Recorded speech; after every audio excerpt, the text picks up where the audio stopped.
what's up, coaches? My name is Cooper Napoli. I'm a strength and conditioning coach here with BridgeAthletic, and I'm going to be taking you through the platform today to show you some of the most critical and most essential key tasks to getting up and running, getting athletes uploaded, and kind of scaling your practice from there.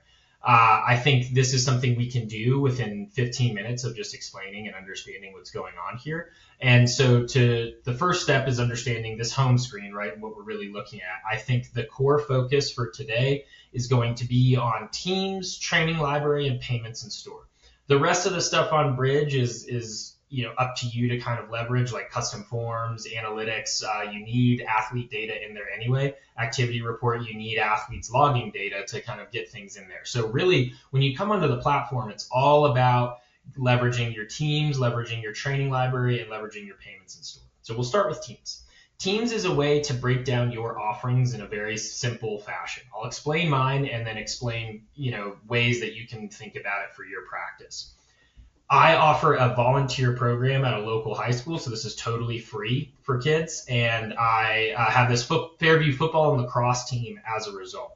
I need to know who is coming in and needs that level of service, and because that is a completely different program, right? Both of these two, Fairview football and lacrosse and performance training, are group training programs. And so I need to know who's getting the free version, and I need to know, okay, who's paying a premium and coming to an in-person facility to do in-person sessions with me, because that's a different group of guys, but there is some overlap here for this performance training team. So this is to say that free offering, paid for offering, those are two different things with two different levels of service. I need to know who's getting what when.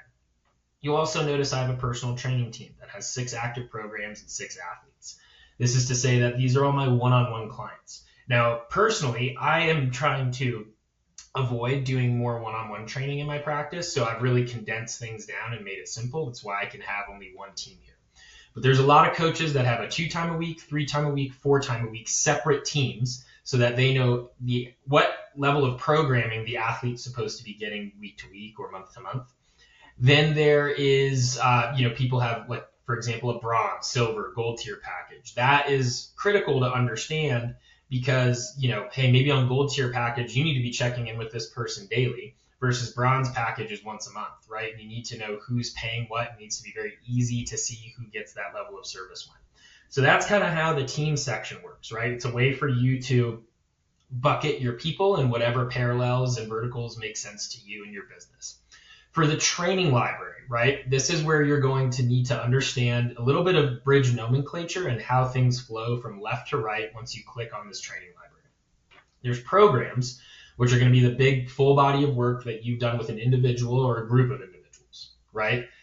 This is the highest level, so to speak, that you can copy, save, do things, interact with training at. But it needs to get a little more granular than that for you to really dynamically interact with what is essentially your training database, your style coming alive on Bridge. This is to say now that one program is a group of the phases that are inside it. And a really easy way to understand phases is progressions, right? If you see here, I click on Delta 5 Performance, that's my company. These are all the phases that I have saved in my organization, right?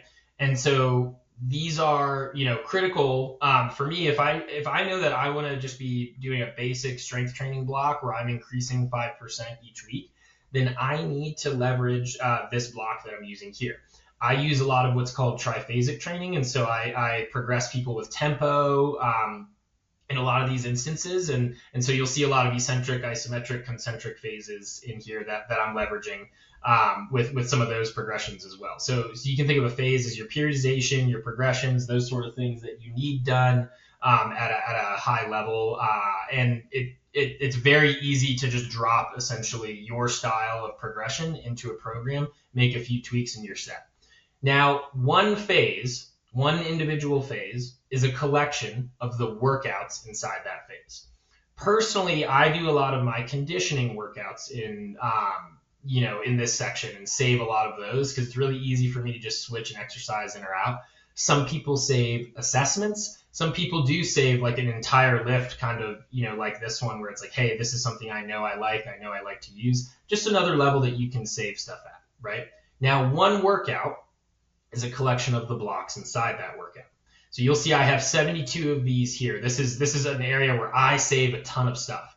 You'll notice that I have a little bit of a nomenclature thing going on here where it's, the type of set, so metabolic finisher or single exercise or a lengthen, shorten, superset. And then I go into, either the movement or the muscle that I'm really getting after there. And you'll see that I've saved a bunch of these because really at the end of the day, this is your warm-ups. This is your main lift. This is your accessories. This is your mobility. This is your cool down. This is your energy system element, right? These are the individual sections of a workout that you're taking someone through. And you need to be able to shift things in and out very easily and kind of, again, have your style come alive on Bridge. I think that's a really critical step, is figuring out what naming system is going to make the most sense. For me, it's kind of explaining what the, primer, finisher, superset, non-competing superset, and then putting in the lines of tissue. It makes it really easy for my programming brain to do so. Now, a block is just a collection of the exercises inside, right? And you'll see here that I have 178 videos that I've uploaded or exercises that I've uploaded, and I can sort of select things with video, without video, exercises with YouTube videos, and you'll see that we have a whole library here. My suggestion here is if you have individual bespoke things that you want to track data on, you should put them in here as their own exercises. Certainly search, the Exos FMS popular from YouTube libraries by jamming in whatever you need to look for here. But this is really where you can get your specific data sets on Bridge and leverage the novel exercises you like to do with your people if they're not already in here. So you've got teams, you've got training library, right? That's where, training library is where you're going to spend 95% of your time anyway, but you got to have the teams to bucket things in. But now it's kind of the question of, well, hey, what's the easiest flow to upload athletes? I'll tell you a story here. When I had my that Fairview football and lacrosse, I was somewhat dreading sending out this link here, right? Because I thought it was going to be difficult. I thought things were going to, take hours and needed to be readily available. What I did was I sent the link to this product page to the coach, and then from there he emailed it to all the parents. I didn't have a single question that day, right? That was a beautiful story for me because I was sort of thinking I was going to get punched in the face, and then no blow ever came, right? And so that to me was pretty awesome, right? Just the ease of upload, the ease of use. Now, I've just launched recently a new program called Bodybuilding for Students. This is largely for the kids who aren't playing sports in college but still want to take physical culture pretty seriously. And so you'll see here, right, I've attached the training program. I've got a few PDFs that I like, and it's a group assignment program. So everyone's kind of running the same thing. And then, over time, I can give the athlete some structure if they need to change things around to fit their life better or whatever. You'll see I set a price, a team, notification email address, and a waiver. And then I deliver all my details in this section here and have a video recorded for them to watch. I think this is really, really important, in my opinion, to fill out these product pages and get things set up. Because if I click view here now, it goes over to this. All I have to do to get an athlete uploaded is send them a link. They will pay. There will be, the program that's tethered to that payment. And it's just a really, really solid process for the athlete to get exactly what they need. And for you to not be wasting hours and hours and hours trying to deliver these services through 6 different softwares, right? Leverage this for your upload. So to recap, right, as I go home here, teams are the buckets where you are going to collect your people between offerings, and it's going to give you insight into who needs what offering when you get really good at selecting kind of the appropriate team structure for yourself. Training libraries where you're going to be building the programs, and you have all these different levels of programs, phases, workouts, blocks, and exercises. And then the payments and store is where you're going to build these product pages that allow you to capture athletes as they come in and, in my opinion, really just kind of streamline everything. The idea with Bridge is that you do things one time and you never have to do them again, right? That's a very critical part of the process here. Is if you build a phase that you love, if you build workouts that you love, if you have a product that you're going to be selling for years on end, you should have that all here. So that's about it on my end, and just want to say thank you, for taking the time.